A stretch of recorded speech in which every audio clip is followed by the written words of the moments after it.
Greetings, everyone. Well, the PS2 collection overview continues. This time around, let's take a look at...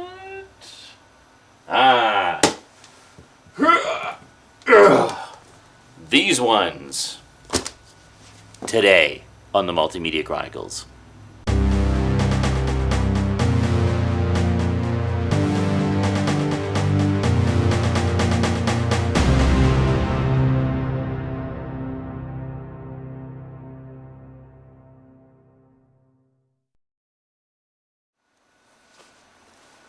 Welcome back. Okay. Alright, I sit corrected. The retro games section is not the biggest section. That would probably be this one. So this is what I like to call my third-person platformer action-adventure genre section, I guess you would call it. So, okay, let's start with the series. Okay, first up, we have Jak and Daxter and Jak 2, which is the sequel. We do not have Jak 3 or Jak X. The main reason for that is Annetta is still trying to finish Jak 2. Jak 2 is kind of notorious for its difficulty curve. Some of the challenges in it are really, really tough. Originally, I played it through. My friend Ben and I basically collaborated and were able to finish it. It's great. It's great. The thing I love about the Jak and Daxter games is just one of those cases where everything meshes really well. You've got very likable main characters. You got a great, very epic storyline. With each successive chapter, the storyline just gets more epic. I mean, it's just amazing. And it's just a lot of fun. I mean, the controls are very slick, very easy to get the hang of, and you just get right into the action from the moment go, with no issues whatsoever, just as every good platformer should be. The puzzles are challenging, and it's just a great series, a lot of fun. There actually is a fifth game that just came out on the PS2. Everyone was like, what the hell, not on the PS3?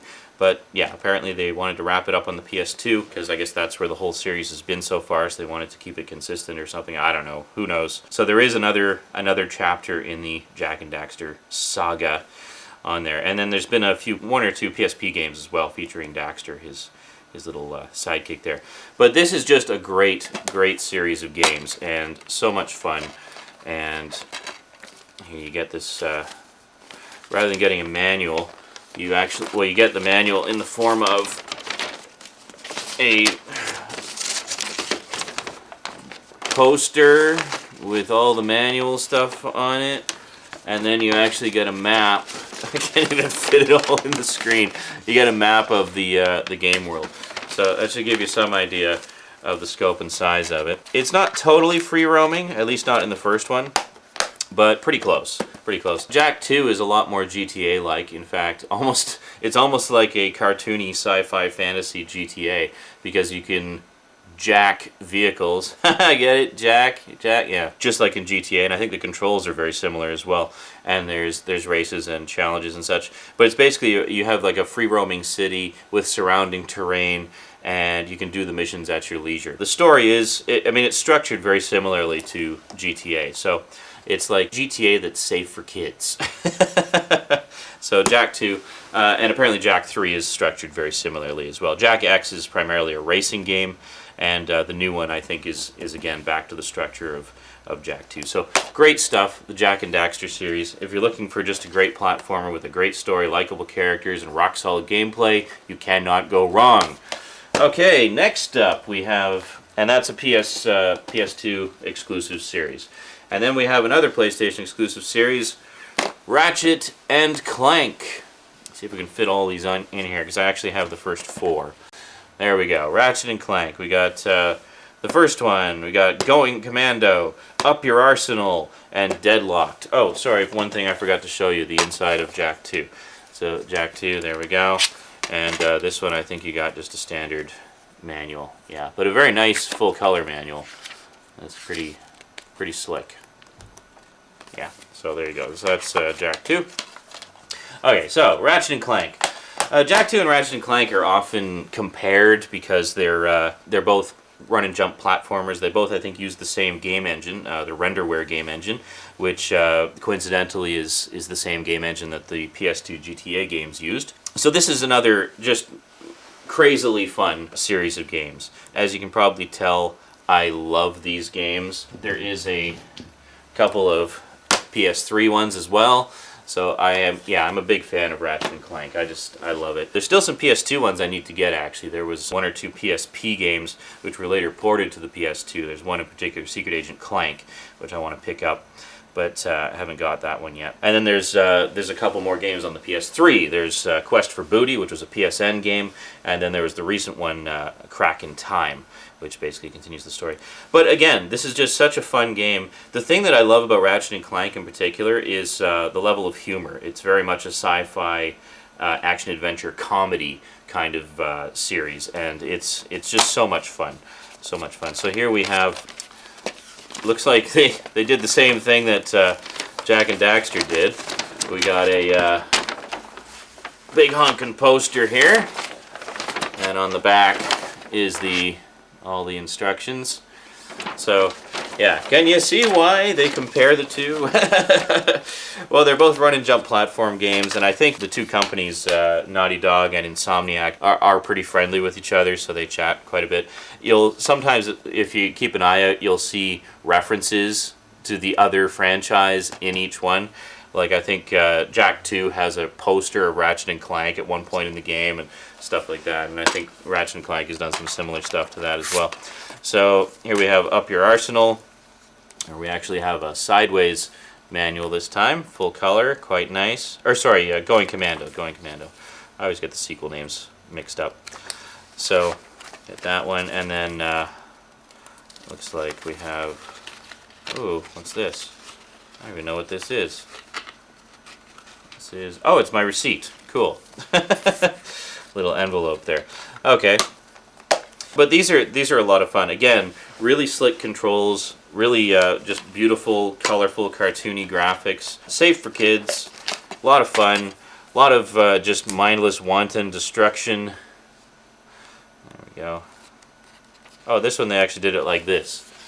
They did it like this. Sort of like a calendar style. They just got to be different. Got to be different.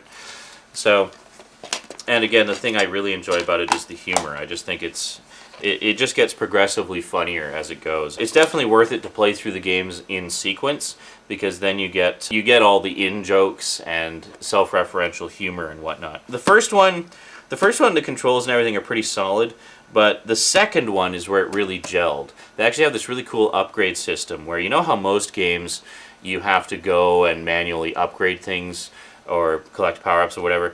In Ratchet and Clank, from the second one forward, they have an automatic upgrade system where basically your weapons automatically upgrade simply through use. So as you use them, they will actually upgrade themselves. So that definitely saves some time and effort. And then the last one is Deadlocked. In the third one, they introduced arena combat, which was a means to get additional weapons and stuff and items that you could use. So the arena combat thing was so popular that they basically did a whole game based around it. Now this one, it isn't just a spin-off, it is also a proper sequel. So it does continue the story, and as far as I'm aware, it does fit into the overall continuity of the saga. Oh, again, full color, but not a lot of pictures. Pretty cool though. Yeah, so anyway, Ratchet and Clank, a lot of fun, love it. The only thing is, if you're looking for more of a challenge, I would say go with Jak and Daxter, because the Jak and Daxter games are definitely harder. Ratchet and Clank, the only complaint I would have about them is they are pretty easy, but I think that's because they're primarily meant for younger players. But that doesn't make them any less fun. While they aren't too high on the challenge curve, you will find yourself challenged from time to time. But the main thing is they're just so much fun. You know, it's just, they're such fun games. I cannot possibly recommend them highly enough. Then we've got Sly Cooper and the Thievius Raccoonus and Sly 2 Band of Thieves. Now this again I think it's kind of intended for a slightly younger audience, so the difficulty curve isn't too high, although some of the bosses can be quite challenging. And it's great. It's got beautiful cel-shaded graphics, and it really feels like you're playing an interactive cartoon. And again, it's got some just wonderful, hilarious humor, which is great, and I love it. So a nice full color manual there. And yeah. So gotta love Sly. And we got the Thievius Raccoonus again. And the Thievius Raccoonus is basically a book that has been passed down through generations of the Sly Cooper family. And it's got all the tips and tricks for how to be a better thief, because he is a thief. He's sort of like, it's sort of like the gentleman thief kind of character, like Lupin or something like that. Except instead of being named after a wolf, he's a raccoon. And he's got a hippopotamus and a turtle who help him out.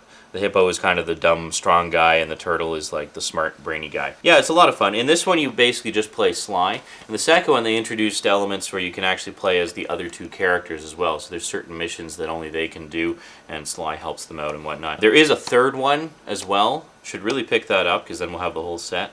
But we haven't got it yet. Annetta's, again, still trying to finish this one. She finished this one, hasn't finished this one yet. They're a lot of fun, and the humor is great, and it's just a great series of games. Okay, and then we got some standalone ones here. We have Sphinx and the Cursed Mummy. Sphinx and the Cursed Mummy is, again, just a great platformer with some really challenging puzzles and whatnot. And you actually play as two different characters in it. It alternates between them. I still haven't finished this one, actually. It's quite a sizable game, and it does have some free-roaming aspects to it where you can, explore around to your heart's content. So that means it'll take you a lot longer to get through it, because obviously you want to explore more. So this is from THQ. Folks who've done a lot of good games over the years. This is one of those underrated gems. It really is. If you find this in a bargain bin, just get it. Just blind buy it, because it's such a fun game if you enjoy a good third-person platformer. It's just great. The majority of the game is you're playing Sphinx, but other parts of the game you play the Cursed Mummy. Now, the cool thing about both of them is they both have different kinds of abilities. The Cursed Mummy parts tend to be more puzzle-oriented, because the mummy, being dead, can't be killed. So you do things like set him on fire or electrify him to activate certain things and stuff like that. So, and it's hilarious. It's just, again, the humor is just hilarious in this. And this has a really good story as well, which I won't spoil for you. Plus, I can't really remember it because it's been so long since I played it. But yeah, if you're looking for, again, a really good solid platformer with a great story and rock solid gameplay, just pick it up. Like, it's totally worth a blind buy, and so freaking underrated. This should have been a franchise like the ones we just looked at. This really should have had sequels to it and been huge, but I guess it just got lost in the shuffle. I mean, that happens sometimes, There's a lot of great games out there that just don't get the attention they deserve, and Sphinx and the Cursed Mummy is definitely one of them. It's really good stuff. Speaking of underdogs that just didn't get the attention they deserved, Beyond Good and Evil. Now, there was talk recently of a sequel coming out for the current generation of platforms, but it seems to have been stalled indefinitely. We got a teaser trailer a little while ago, and that was it. We haven't heard anything since, so who knows where the sequel is at. Again, this one is totally worth a blind buy.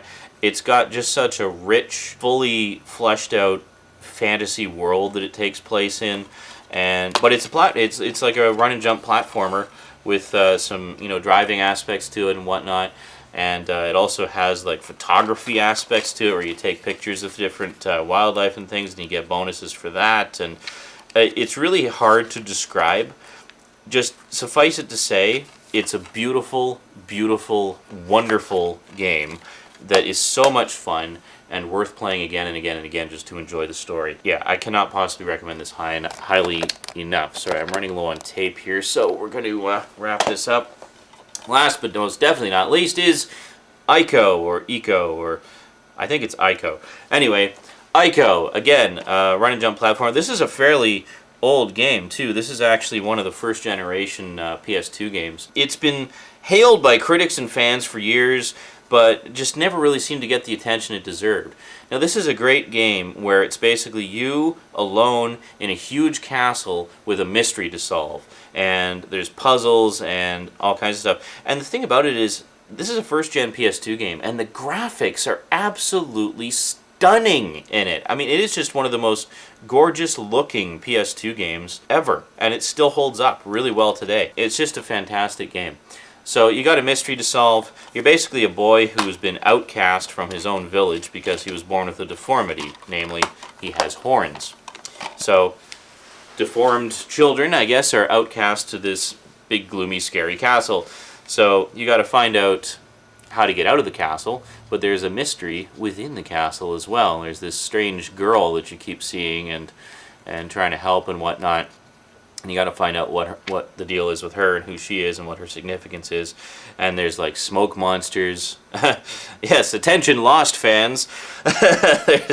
there's smoke monsters that are after you, and it's crazy and creepy and absolutely enchanting. Now, there was never a sequel to Ico, but there was another game from the same development team. They actually call themselves Team Ico now. They did one called Shadow of the Colossus, which apparently is also phenomenal and amazing. I've seen some trailers for it. I've never actually played it. If I find it in a bargain bin, I will pick it up at some point, because I've heard that, you know, if you like their stuff, get Shadow of the Colossus as well. It's another underrated gem. But yeah, this one definitely, if you want something that's a little bit different, just gorgeous, and will keep you occupied for many, many hours as you try to solve all the puzzles and all the mysteries, pick up Ico. Totally worth a blind buy.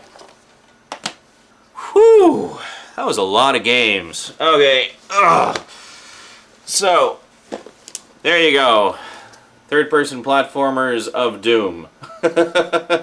Play them all, love them all, have a blast. Yeah, these are great. These are the types of games. This is probably one of my favorite genres of games. I mean, because this harkens back to the old 2D, 16-bit, and 8-bit era. You know, I always loved a good run-and-jump platformer, and this is like some of the creme de la creme of the, you know, fairly current generation of that genre. Just sort of the you know, natural evolution of it into the 3D world. But yeah, some great stuff. And that's not even all of them. I got some others that would kind of fall into that category, sort of, in some ways. But we'll talk about those in an upcoming episode. Alright, that's it from me to you for now. So until next time, when we continue the PS2 collection overview, thanks for watching, and sayonara.